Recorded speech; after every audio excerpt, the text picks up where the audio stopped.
Hello दोस्तों, आपका स्वागत है मेरे YouTube channel smart learning by SK में। आज हम लोग पढ़ने वाले हैं डैफोडिल्स। इस पोयम को विलियम वर्ड्सवर्थ ने लिखा है। दोस्तों, ये पोयम एक रियल इंसिडेंट पर बेस्ड है। दरअसल डैफोडिल एक फूल का नाम है, जैसा कि आप अपने स्क्रीन पर देख सकते हैं। इस फूल को कहते हैं डैफोडिल्स।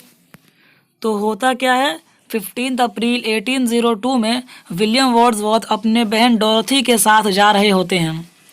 रास्ते में उन्हें ये फूल दिखता है, डैफोडिल्स दिखता है उन्हें, और वो उस फूल को निहारने लगते हैं खड़े होकर।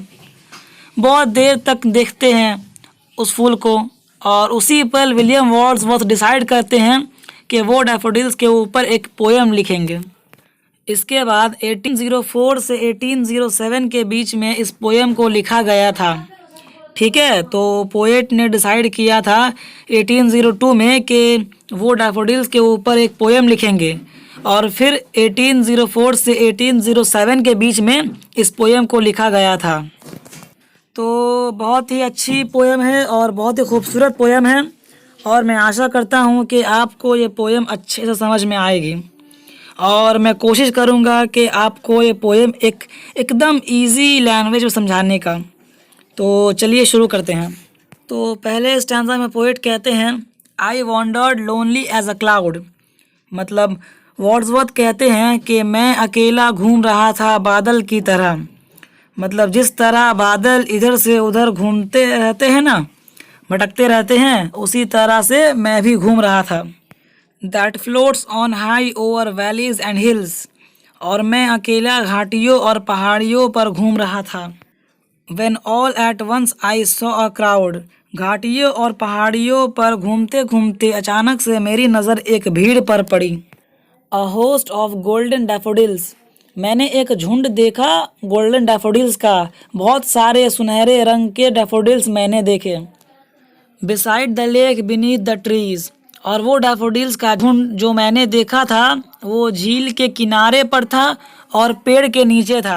मतलब जो डैफोडिल्स मैंने देखे थे वो सब डैफोडिल्स झील के किनारे लगे हुए थे और पेड़ के नीचे थे। Fluttering and dancing in the breeze. और वो जो फूल थे डैफोडिल्स वो हिल रहे थे, नाच रहे थे हवा से वो फूल झूम रहे थे।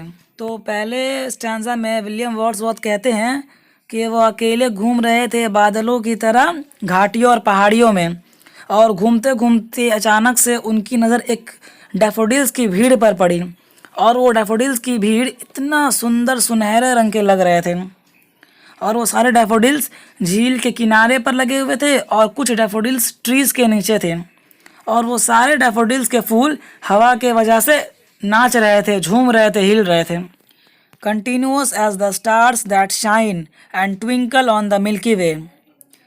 पोएट कहते हैं वो डैफोडिल्स थे, मतलब वो डैफोडिल्स जो फूल थे वो सब इतनी ज़्यादा तादाद में थे जैसे मानो मिल्की वे गैलेक्सी में सितारों का झुंड चमकता है।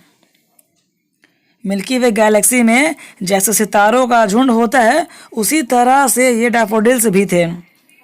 बेसिकली इन दोनों लाइन में पोएट बताना चाह रहे हैं कि डैफोडिल्स बहुत सारे थे, बहुत ज़्यादा तादाद में थे, बहुत सारे नंबर्स में थे।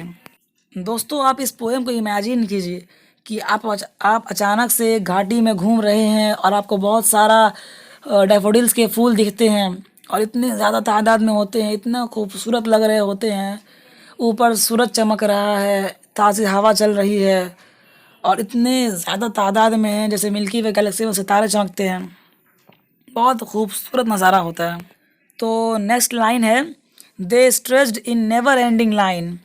फूल इतने सारे थे जहाँ देखो वहाँ फूल, और ऐसा लग रहा था मानो कि फूलों की कतार कभी ख़त्म ही नहीं होगी।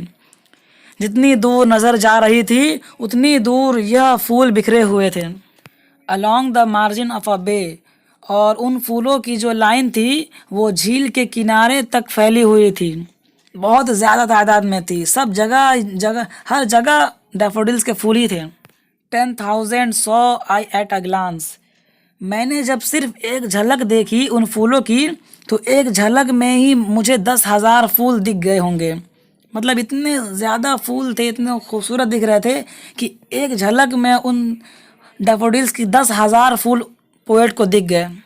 Tossing their heads in sprightly dance. और वो डैफोडिल्स खुशी से अपने सर को इधर से उधर हिला रहे थे, मतलब वो डांस कर रहे थे। हवा चलती है तो जो फूल होते हैं वो यहाँ से वहाँ हिलते हैं ना, कितना अच्छा लगता है जब देखते हैं कि हाँ फूल हिल रहे हैं। तो वही डैफोडिल्स खुशी से अपने सर को इधर से उधर हिला रहे थे, डांस कर रहे थे। The waves beside them danced. Poet यहाँ पर कहते हैं झील का जो पानी था, जो लहरें थी, वो भी नाच रही थी। फूल तो नाच ही रहे थे, लेकिन फूल के साथ साथ झील के जो लहरें थी वो भी नाच रही थी। मतलब कितना अच्छा वो माहौल होगा, कितना साइलेंट एनवायरनमेंट होगा, कितना अच्छा ताज़ी हवा चलती होगी। इमेजिन कीजिए आप, और अच्छा लगेगा ये पोयम। तो पोएट यही कहते हैं कि फूल तो नाच ही रहे थे और झील के पानी भी नाच रहे थे, मतलब हवा से वो वेव्स हिल रही थी। But they outdid the sparkling waves in glee. लहरें नाच तो रही थी, लेकिन लहरें इतना अच्छा नहीं नाच रही थी जितना अच्छा फूल नाच रहे थे। फूल लहरों से ज़्यादा खुश थे।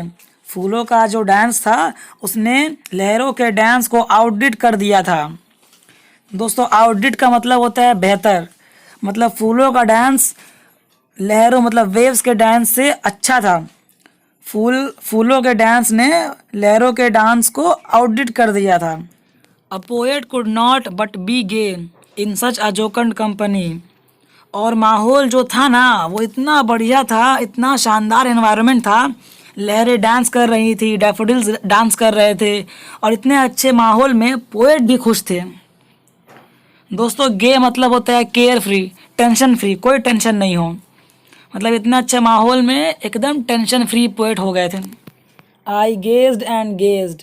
मैं उन डैफोडिल्स को देखे जा रहा था। But little thought what wealth the show to me had brought.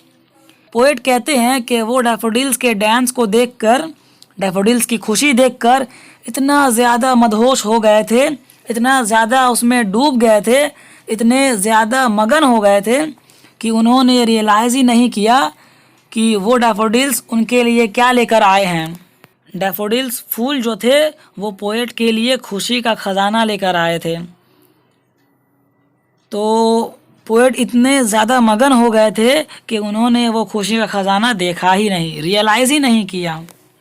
For oft when on my couch I lie in vacant or in pensive mood then flash upon that inward eye which is the bliss of solitude. Poet कहते हैं कि जब भी वो सोफे पर बैठे हुए होते हैं और उनका माइंड खाली होता है, या फिर वो बहुत ज़्यादा सोच रहे होते हैं, या बहुत टेंस होते हैं, या फिर बहुत चिंतित होते हैं, तो वो उस मंज़र को याद करते हैं। फूलों का सीन है, उस सीन को याद करते हैं, और वो सीन जब इनकी आंखों के सामने आता है, जब ये इमेजिन करते हैं सीन को, तो उनकी उदासी ख़त्म हो जाती है। जैसे कई बार हम लोग भी खाली बैठे हुए होते हैं, या फिर वरीड होते हैं, या कुछ सोच रहे होते हैं, लेकिन तभी हम लोगों के कुछ हसीन पल याद आ जाते हैं और हमारे चेहरे पर मुस्कुराहट आ जाती है, हमारा मूड चेंज हो जाता है। तो यहाँ पर भी यही बात को बोल रहे हैं। पोएट के लिए डैफोडिल्स का जो मंजर था ना वो एक यादगार मोमेंट है, एक मेमोराइजेबल मोमेंट है। ये मोमेंट उनकी ज़िंदगी का सबसे हसीन हिस्सा है। तो वही जो वो वरीड रहते हैं ना, जब काउच पर बैठे रहते हैं, तब वो उस सीन को याद करते हैं, इमेजिन करते हैं, और उनका मूड चेंज हो जाता है, वो अचानक से खुश हो जाते हैं। And then my heart with pleasure fills and dances with the daffodils. और उन डैफोडिल्स को याद करके मेरा दिल खुशी से भर जाता है और मैं डैफोडिल्स के साथ नाचने लगता हूँ। मतलब जब भी पोएट उदास होते हैं या फिर सैड होते हैं या वरीड होते हैं, तो वो डैफोडिल्स का वो सीन याद करते हैं, वो मंजर याद करते हैं जब डैफोडिल्स नाच रहे होते हैं, और वो मंजर याद करके पोएट का दिल एकदम खुशी से भर आता है। वो भी एकदम एकदम खुश मिजाज, एकदम खुशी हो जाते हैं, और डैफोडिल्स की तरह वो भी नाचने लगते हैं। हैप्पीनेस है, हैप्पीनेस की वजह से पोएट भी डांस करने लगते हैं उस मंज़र को याद करके। एकदम शांत एनवायरनमेंट, वाह अकेले हम हैं और ताज़ी हवा चल रही है, तो उनका दिल खुश हो जाता है और वो भी नाचने लगते हैं फूलों की तरह। तो इसी के साथ ये पोएम यहीं पर ख़त्म हो जाती है और मैं आशा करता हूँ कि आपको ये पोएम समझ में आई होगी। देखिए ये पूरा पोएम आपको इमेजिन करना पड़ेगा, इमेजिन कीजिएगा तो ये पोएम आपको बहुत अच्छे से समझ में आएगी और बहुत इजी पोएम है और मैंने आपको इजी शब्दों में समझाने का कोशिश किया है। अगर फिर भी कुछ समझ नहीं आया हो तो नीचे कमेंट कर दीजिए, मैं आपको उसका जवाब दे दूँगा और कोशिश करूँगा कि उसको मैं आपको क्लियर कर दूँ। तब तक के लिए गुड बाय।